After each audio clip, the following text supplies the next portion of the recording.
नमस्कार जी। सच साहेब। क्या नाम है जी आपका? उर्वशी साहू। कहाँ से आए जी आप? ग्राम चीचा, तहसील पाटन, जिला दुर्ग, छत्तीसगढ़ से। क्या आप संत रामपाल जी महाराज जी के अनुयायी है? हाँ।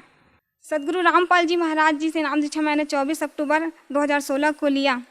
संत रामपाल जी महाराज जी से नाम दीक्षा लेने से पहले आप क्या भक्ति साधना करते थे? सदगुरु रामपाल जी महाराज जी की शरण में आने से पहले मैं कृष्ण को बहुत इष्ट के रूप में मानती थी, उसकी भक्ति करती थी और शनिवार का व्रत भी करती थी। मैंने 3 साल तक 93 शनिवार तक व्रत किया था।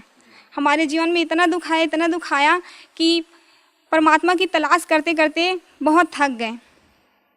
और जैसे कि मैं बचपन से ही 7 साल की उम्र से ही मेरे घर के लोगों को बोलना स्टार्ट कर दी थी कि पूर्ण परमात्मा इस पृथ्वी पर आने वाले हैं और मेरे को अपने मिशन को सहयोग देने के लिए भेजे हुए हैं। वो समाज में व्याप्त बुराइयों को जड़ समेत मिटाएंगे, जैसे कि दहेज प्रथा, नशाखोरी, रिश्वत, ये सब जो है ना, उस सब को हटाएंगे और सतयुग जैसा समय स्थापित करने वाले हैं। और मेरे को 2016 में भी मिलने वाला है, ये भी बताया था। क्या आपको समय की जानकारी थी? आपको जो महापुरुष जिसके बारे में आप बचपन से अपने परिवार वालों को बताते रहे हैं, वो आपको कब मिलेंगे? क्या आपको कोई जानकारी थी? बस समय पता था और पूर्ण परमात्मा है ऐसे करके पता था। लेकिन हमारे हिंदू धर्म में व्याप्त जो गुरु है ना, वो लोग कृष्ण को ही पूर्ण परमात्मा समझते थे। तो मैं कृष्ण को ही पूर्ण परमात्मा समझकर उसकी भक्ति करने लगी। कृष्ण को हमेशा अपने साथ रखती थी। स्कूल जाती थी तो उसके अपने बस्ते में छिपा कर ले जाती थी और देखती थी। स्कूल के जो हमारे सर मैडम हैं, उन लोगों से भी ज्ञान चर्चा करती थी कि पूर्ण परमात्मा ऐसा होता है, वो आने वाले हैं ऐसे करके। तो सभी से करने लगती थी। हमारे स्कूल के जो मेरे सहेली लोग थे, वो लोग बोलते थे कि आप संत के जैसे बोला करते हो, बिल्कुल संत के भाषा में बोलते हो, ऐसा करके मेरे को बोलते थे। और मैं बोलती थी कि जो कबीर साहब की जो दोहे हैं ना, वो मेरे को बहुत पसंद आते थे। और ज्ञान चर्चा भी कबीर के दोहे में ही किया करते थे हम लोग स्कूल में। गायत्री मंत्र है वो भी जाप करती थी, रामायण का पाठ करती थी, गीता का। बचपन से ही बहुत पूजा पाठ करती थी सभी देव देवताओं की। आप संत रामपाल जी महाराज जी की शरण में कैसे आई? वो क्या है, संत रामपाल जी महाराज जी की शरण में सबसे पहले जब मेरा कॉलेज में एडमिशन नहीं हो रहा था तो मैं बहुत दुखी थी। उसके बाद कॉलेज से आई और वो सर मेरे से कम परसेंट वाले को दिए थे फॉर्म, लेकिन मेरे को नहीं दे रहे थे। तभी मैंने सोचा कि ये पूर्ण परमात्मा हो ही नहीं सकते कृष्ण। अगर पूर्ण परमात्मा होते तो मेरे साथ ये नहीं होता। बहुत हमारे जीवन में बहुत दुख आया, बहुत रोए हम लोग बहुत। जैसे कि मैं कोई अगर मार्ग में चलती थी तो दूसरे जो चले हैं तो उसी मार्ग में कुछ नहीं रहता था, और अगर मैं चली जाती थी उसी मार्ग में तो बहुत काटा सा हो जाता था। तो मैं जस्ट आई कॉलेज से, उसके बाद दोपहर को सो गई, थोड़ा सा नींद आया। उसके बाद सदगुरु रामपाल जी महाराज जी मेरे सपने में आए और वो साधारण वेशभूषा में थे। और संत तो वो सब पाखंड के जैसे कि जटा, 90 नाखून और बाल बढ़ाए, दाढ़ी लंबी, वो सब थे। लेकिन संत रामपाल जी महाराज जी के ऐसे नहीं थे। तो मैं बोली मेरे मम्मी को बोली कि मम्मी एक आए थे एक संत, लेकिन वो बोल रहे थे मेरे को कि आपका एडमिशन हो जाएगा बेटा, आप चिंता मत करना। लेकिन मैं जानती भी नहीं थी वो संत है, लेकिन आत्मा जो है परमात्मा को पहचान लेती थी। लेकिन मेरी आत्मा ने पहचान लिया कि वो संत ही हैं। उसके बाद मेरी मौसी थी एक, तो वो बोली कि मेरे गुरु जी हैं संत रामपाल जी महाराज जी, आप भी उससे नाम दीक्षा ले लो। तो मैं बोली कि वो आपके गुरु नहीं है, वो तो मेरे भी गुरु हैं, वो तो उससे भी मैं भी नाम दीक्षा लूँगी ऐसे करके। और जीवन से बहुत हार चुकी थी। तो संत रामपाल, तब तक तो आपको नाम पता ही नहीं था जब आपकी मौसी जी ने आपको बताया कि मेरे गुरुजी संत रामपाल जी महाराज हैं। लेकिन तब तक तो आप जानते ही नहीं थे कि ये संत रामपाल जी महाराज जी हैं। तो आपने अपनी मौसी जी से ये कैसे कहा कि ये मेरे भी गुरु हैं?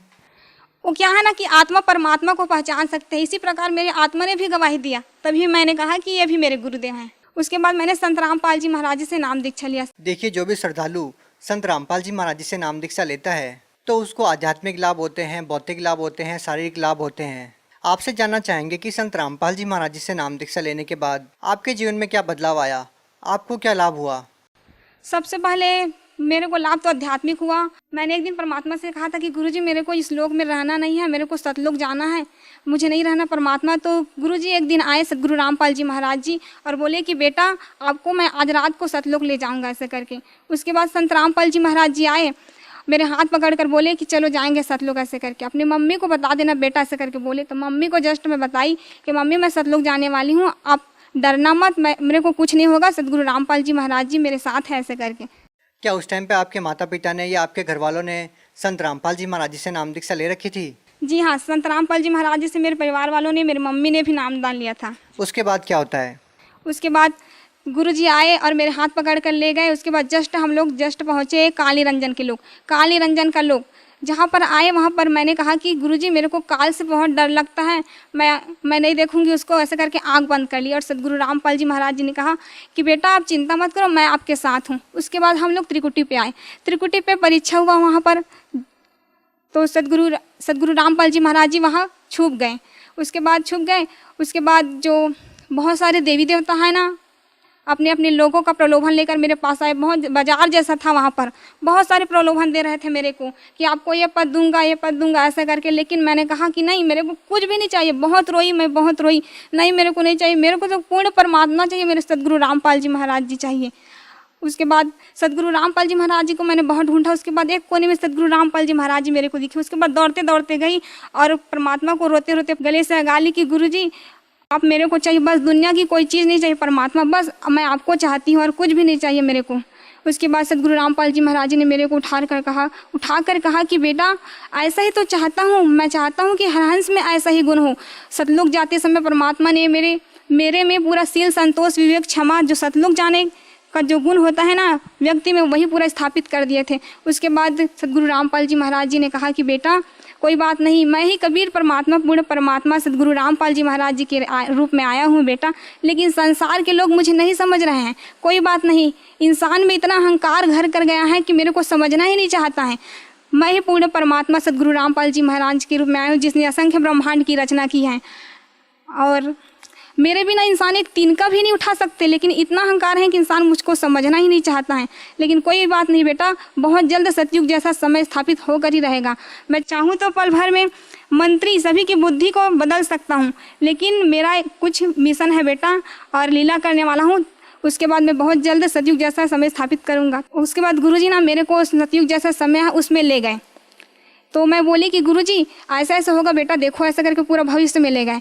तो मैं गुरुजी से बोली कि गुरुजी हम लोग जाएंगे वहीं पर, चलो ना रहेंगे ऐसे करके। तो सदगुरु रामपाल जी महाराज जी ने कहा कि बेटा हाँ बहुत जल्द रहने वाले ना, आप चिंता ना करो। उसके बाद आप कहाँ जाते हैं? पहले गुरुजी मेरे को ब्रह्मा विष्णु महेश के लोक में ले गए। उसके बाद काली रंजन का जो गुप्त लोक रहता है ना महाशिव रूप में, वहीं पर ले गए। उसके बाद वहाँ गए, उसके बाद देखिए कि बहुत बड़ा शिवलिंग था वहाँ पर। उसके बाद वहाँ प्रवेश करते ही जस्ट इतना बेकार धुन था वहाँ का, बहुत ही खराब था, मेरा सर दर्द होने लगा। तभी मैंने गुरुजी से कहा कि गुरुजी ये क्या है ऐसे करके। तो सदगुरु रामपाल जी महाराज जी ने कहा कि बेटा ये तो शिव का लोक है जहाँ गुप्त रूप में रहते हैं काल निरंजन। तो मैंने कहा सदगुरु रामपाल जी महाराज जी से कि गुरुजी मुझे इस लोक में नहीं रहना है, इस लोक से बाहर चले जाएंगे, चलो ऐसे करके।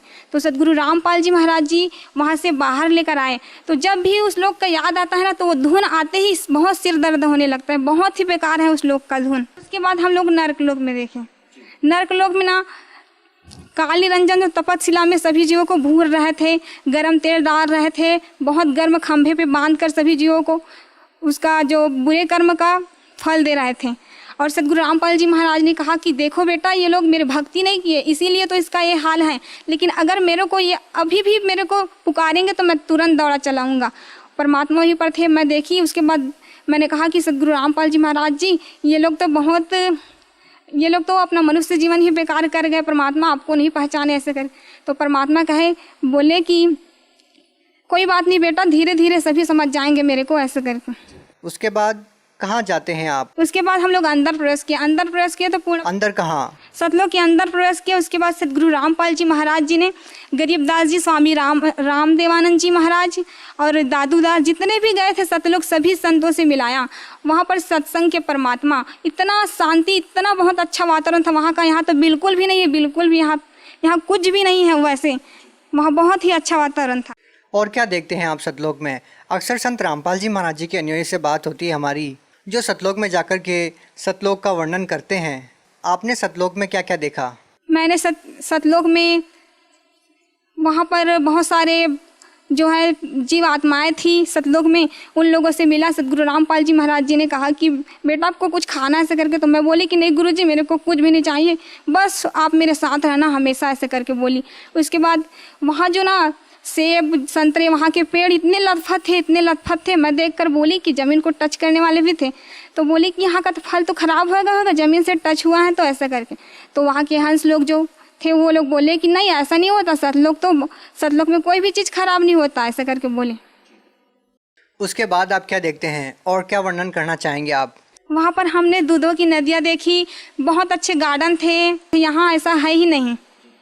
अच्छा देखिए, हम इस संसार में देखते हैं कि बहुत सारे जीव जंतु हैं जो तड़प रहे हैं। बहुत सारी ऐसी चीज़ें देखते हैं, आपसी लड़ाई देखते हैं, आपसी राग द्वेष देखते हैं, किसी की बड़ी बिल्डिंग देखते हैं, किसी की छोटी बिल्डिंग देखते हैं। इस प्रकार की बातें भी क्या आपको सतलोक में देखने को मिली? नहीं, ऐसा नहीं, वहाँ सभी समान दृष्टिकोण से हैं। देखिए, आपने अपनी माता जी को बताया कि संत रामपाल जी महाराज मुझे सतलोक लेके जाएंगे, आप चिंता मत करना। कितने दिन तक आप इन लोगों की सैर करते रहते हैं और कब आप अपने शरीर में आते हैं? इसके दौरान भी आपने कुछ देखा हो तो आप हमें बताइए। उसके बाद जब मैं सतलोक चली गई थी तो मेरे घर के लोग बोलते थे मेरे मम्मी को कि ये क्या हो गया, ये कुछ भी नहीं कर रही है, बोल भी नहीं रही है, हम लोगों से बात नहीं कर रही, क्या हो गया इसको भूत प्रेत पकड़ लिए हैं क्या, ऐसे करके बोलती थी। जो जगत थे ना आधे लोग, वो लोग बोलते थे। तो मेरी मम्मी बोली कि नहीं, सदगुरु रामपाल जी महाराज जी इसको सतलोक लेकर गए हैं, आप लोग चिंता मत करना, ऐसे करके। कितने दिन तक आपका शरीर पड़ा रहा ऐसे? 3 दिनों के लिए ले गए थे मेरे को सतलोक। क्या 3 दिन तक आपका शरीर अचेत पड़ा रहा आपके घर पे? मेरा शरीर अचेत पड़ा था और सदगुरु रामपाल जी महाराज जी मेरी आत्मा को सतलोक लेकर गए थे। उसके बाद जब आप अपने शरीर में पुनः आते हैं तो उसके बाद क्या मतलब किस नज़र से लोग आपको देखते हैं और क्या रिएक्ट आपका होता है? आपके परिवार वाले आपसे क्या बात करते हैं? उसके बाद मेरे परिवार वाले बात करते हैं कि क्या हो गया था तेरे को, ऐसे करके बोलते थे। जो पिछले घर में जो भी घटना हुआ थे वो सब बोलते हैं। तो मैं बोलती थी कि मेरे को नहीं पता ये सब क्या क्या बोल रहे हो, मुझे नहीं रहना इस लोक में, मुझे जाना है मेरे लोक में जहाँ से मैं आई हूँ, मुझे रहना ही नहीं, करके बहुत रोती थी। मेरी मम्मी बोलती थी कि क्या हो गया है, अरे सतलोक गई थी ना इसीलिए सब हो रहा है। वहाँ पूर्ण परमात्मा सदगुरु रामपाल जी महाराज जी को ले गए थे, यहाँ कुछ भी नहीं है, ये काल का बहुत बड़ा खेल है। कितनी अचरज वाली बात है बहन जी कि लोग नहीं विश्वास कर पाते इस बात पे कि मरने के बाद कुछ ऐसी चीज़ें हैं जो आप बता रही हैं, लेकिन संत रामपाल जी महाराज जी के अनुयायी एक ही बात बोलते हैं जो आपने बताई। इसी तरह का नज़ारा वो भी सतलोक में देख कर के आए हैं और वो आकर के हमारे साथ शेयर करते हैं। तो आप उन लोगों को क्या कहना चाहेंगे इस बारे में जो लोग ये मानते हैं कि सतलोक जैसी कोई चीज़ ही नहीं है या स्वर्ग नरक जैसी कोई चीज़ नहीं है, मरने के बाद किसने देखा है? आप उन लोगों को क्या कहना चाहेंगे? हमने देखा है, सदगुरु रामपाल जी महाराज ने हमको दिखाया है कि स्वर्ग नरक भी है और उससे ऊपर सतलोक है पूर्ण परमात्मा का, जहाँ जाने के बाद इंसान वापस नहीं आता इस संसार में। लेकिन आज जिस तरह का घटनाक्रम है कि संत रामपाल जी महाराज जी जेल में हैं, लोग कैसे समझ पाएंगे कि संत रामपाल जी महाराज जी पूर्ण परमात्मा है? जिस तरह से आप बता रही हैं और आपको सतलोक लेके गए हैं और आपको सब कुछ दिखाया है, आप खुद एक गवाह हैं, तो आप कैसे लोगों को समझा पाएंगे कि संत रामपाल जी महाराज जी को मानना कितना ज़्यादा ज़रूरी है लोगों के लिए? एक बार हमारे घर में हमारे जो मामा जी थे, पहले नाम दीक्षा नहीं लिए थे, मैं उसी के घर में रहती हूँ, तो वो बोले कि आप हमेशा सदगुरु रामपाल जी महाराज जी बोलते रहते हो, थकते नहीं हो उसके नाम लेते हुए। तुम्हारे सदगुरु रामपाल जी महाराज जी जेल से बाहर आकर दिखाए तभी मैं मानूंगा उसको पूर्ण परमात्मा। तो मैं बोली कि नहीं, आप ऐसा उसको चैलेंज नहीं कर सकते, वो सदगुरु रामपाल जी महाराज जी पूर्ण परमात्मा है, असंख्य ब्रह्मांड के मालिक हैं, वो कुछ भी कर सकते हैं, ऐसे चैलेंज मत किया करो आप उसको ऐसे कर। तो बोले कि नहीं, आकर दिखाए तभी मैं मानूंगा। उसके बाद उसी दिन रात को 11 बजे सदगुरु रामपाल जी महाराज जी हमारे घर में आए, उसके साथ 4 भगत जी भी लोग थे। उसके बाद सदगुरु रामपाल जी महाराज जी 10 मिनट तक बहुत दरवाजे के पास ही खड़े रहे। मेरे मामा ने देखा, गर्मी के दिनों था तो बिस्तर पर वो वहीं पर आंगन में सोए हुए थे। सदगुरु रामपाल जी महाराज जी को देखा, उसके बाद बुलाए हाथ जोड़कर कि आओ महाराज जी आओ, ऐसे करके बैठो, ऐसे करके बोले। उसके बाद हम लोगों को बुलाने के लिए चले गए कि आपके गुरुजी आए हैं, चलो चलो ऐसे। बहन जी आपसे पूछना चाहेंगे, जिस तरह की बातें आप बता रही हैं, ये सपने की बात है या हकीकत की बात है? नहीं, ये सपने की बात नहीं है, ये वास्तविकता है। सदगुरु रामपाल जी महाराज जी हमारे घर में आए हुए थे। ये सब हकीकत में घट रहा था आपके मामा जी के साथ? हाँ, ये हकीकत है, रात को 11 बजे की बात है। जो आपके मामा जी मानने को तैयार नहीं थे, जो आपके मामा जी कह रहे थे कि संत रामपाल जी महाराज जी जेल में हैं, संत रामपाल जी महाराज जी उनको दिखाई दे रहे थे? हाँ, उसी को दिखाई दे रहे थे, क्योंकि सदगुरु रामपाल जी महाराज जी ये प्रूफ किए उसको कि मैं पूर्ण परमात्मा हूँ, मैं जेल से बाहर भी आ सकता हूँ, ऐसा नहीं है। उसके बाद जो आपके मामा जी थे जो ये बोल रहे थे कि आपके गुरुजी जेल से बाहर नहीं आ सकते, तो फिर उसके बाद उनकी क्या प्रतिक्रिया रहती है इस बात को लेकर के? वो क्या है ना कि वो बोलते थे कि मैं कभी जुड़ूंगा ही नहीं, मैं सदगुरु रामपाल जी महाराज से नाम दीक्षा लूंगा ही नहीं, कुछ भी हो जाए मर जाऊंगा पर भी से नहीं लूंगा। लेकिन ऐसा दिन आया कि सदगुरु रामपाल जी महाराज जी से उन्होंने नाम दीक्षा लिया और उसकी बीमारी भी ठीक हो गई। इसके अलावा आप कोई अपना अनुभव शेयर करना चाहेंगी? सर, मैं एक और अनुभव बताना चाहती हूँ कि मैंने सद्गुरु रामपाल जी महाराज जी से नाम दीक्षा लिया। तभी एक दिन मैं तालाब में ऐसा ही पैर धोने के लिए नीचे उतर रही थी। तभी सद्गुरु रामपाल जी महाराज जी ने कहा कि बेटा, आप पैर को नीचे मत रखना, वहाँ पर बहुत नुकीला चीज़ है, आपके पैर चुभ जाएगा। उसके बाद जस्ट मैंने निकाल कर देखा, जस्ट पैर रखने वाली थी वही जगह पर, तो वहाँ पर किसी ने शराब की शीशी को पीकर फोड़ दिया था। वो बहुत नुकीला था, अगर चुभ जाता तो बहुत मेरा पैर कट जाता। एक बार सद्गुरु रामपाल जी महाराज जी की शरण में आ गई थी। तभी सद्गुरु रामपाल जी महाराज जी ने कहा कि मेरा एडमिशन नहीं हो रहा था, कॉलेज में एडमिशन नहीं हो रहा था। मैंने जब 10th क्लास में थी ना, तो बहुत मेरे साथ अन्याय हुआ, बहुत दुख है हमारे जीवन में। फर्स्ट ईयर का एडमिशन था। एडमिशन के लिए मैंने 12th का, उसके बाद मेरे साथ बहुत बुरा होता है करके मैंने अपने मार्कशीट और टीसी को फाड़ दिया। तो उसके बाद मैंने सोचा कि अब मेरे को रेगुलर करना, तो क्या करूं ऐसे करके। उसके बाद सोचा कि क्या करूं, तो सद्गुरु रामपाल जी महाराज जी ने कहा कि बेटा, आप चिंता क्यों करते हो मेरे रहते हुए, मैं हूं ना आपके साथ, हो जाएगा आपके एडमिशन। उसके बाद मैं वो सब डाली नहीं थी, मार्कशीट और टीसी मेरे पास था ही नहीं, तो मैं नहीं डाली थी और दूसरे डॉक्यूमेंट्स डाली थी। तो वहाँ मैडम के पास गई जस्ट एडमिशन के लिए, तो उन्होंने मेरा फॉर्म देखा, बहुत ही चेक किया स्ट्रिक्ट। तो क्या हुआ कि सद्गुरु रामपाल जी महाराज जी की दया से उसे पता ही नहीं चला कि मेरे में टीसी और मार्कशीट तो है ही नहीं। उसके बाद मेरे बाद जस्ट मेरी सहेली थी, वो गई, तो उसका जो एक टीसी नहीं डाली थी उसके लिए उसको रिजेक्ट कर दिए। तो सद्गुरु रामपाल जी महाराज जी की शरण में आने के बाद मुझे बहुत सारे लाभ हुए। एक क्या कहूँ, बहुत सारे। हमेशा प्रतिदिन सद्गुरु रामपाल जी महाराज जी कुछ न कुछ लाभ करते ही रहते हैं। देखिए सर, एक बार मैं सतनाम का जाप कर रही थी छत में, तो मैंने सद्गुरु रामपाल जी महाराज जी से कहा कि गुरुदेव, हम लोग जो जाप कर रहे हैं वो कैसे जाता होगा, किसके लोक में, ऐसे करके। तो सद्गुरु रामपाल जी महाराज जी आए और बोले कि बेटा देखो, ऐसे हमारे ब्रह्मांड करके एक बिंदु सा आया, चांदी सा, उसके बाद पूरा फैल गया पूरा आसमान में। वायु निराकार है, हम देख नहीं सकते हैं ना, आभास बस कर सकते हैं उसको, लेकिन वायु की पूरे प्रकृति को दिखाया। उसके बाद दिखाया, पूरे ब्रह्मांड को खोल दिया। पूरे ब्रह्मांड को खोला तो दिखाया कि देखो, ये सबका लोक है, ऐसे जाता है, जिसका ब्रह्मांड है उसी के लोक में ऐसे जो जाप करते हैं। बहन जी, भगत समाज को क्या संदेश देना चाहते हैं? संदेश तो मैं कुछ दे नहीं सकती, बस प्रार्थना यही है कि सभी भगत समाज से सद्गुरु रामपाल जी महाराज जी के रूप में कबीर परमात्मा आए हुए हैं। सद्गुरु रामपाल जी महाराज जी ही विश्व में शास्त्र अनुकूल साधना बता रहे हैं, जिससे हमारा कंप्लीट मोक्ष होगा। अतः सद्गुरु रामपाल जी महाराज जी से नाम दीक्षा लेकर अपना जन्म मरण का दीर्घ रोग कटवाएं। मैंने बहुत सारी चीज़ें देखी हैं जो मरने के बाद भक्तों के साथ और जगत सभी के साथ होने वाला। अतः आप सद्गुरु रामपाल जी महाराज जी से नाम दीक्षा लेंगे, तभी आपका ये जन्म मरण का जो दीर्घ रोग है वो कटेगा। मेरा जगत के सभी भाई बहनों से निवेदन है कि सद्गुरु रामपाल जी महाराज जी से नाम दीक्षा लेकर अपना जीवन सफल करें। जी धन्यवाद।